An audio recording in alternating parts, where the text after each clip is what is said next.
Ito bang Christmas o Pasko ay may batayan po sa Biblia? May binabanggit ba ang Biblia na halimbawa Paskwa?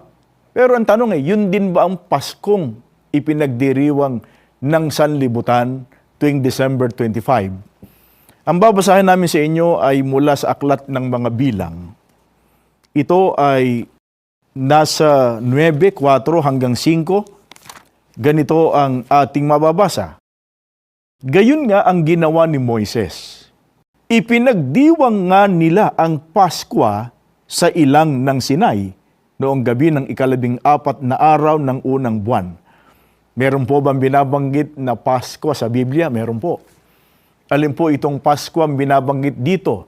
Ito anya ang ipinagdiwang ng bayang Israel na alinsunod po sa talatang binasa natin, isinagawa nila noong gabi ng 14 na araw ng unang buwan. Kaya, na-teacher natin, ngayon pa lang, hindi ito ang Pasko o ang Christmas na ipinagdiriwang po ng sanlibutan ngayon. Pagka binasa natin sa King James Version, ang katumbas noong Paskwa, makikita po niyo sa inyong TV monitor, sa inyong screen, ay Passover.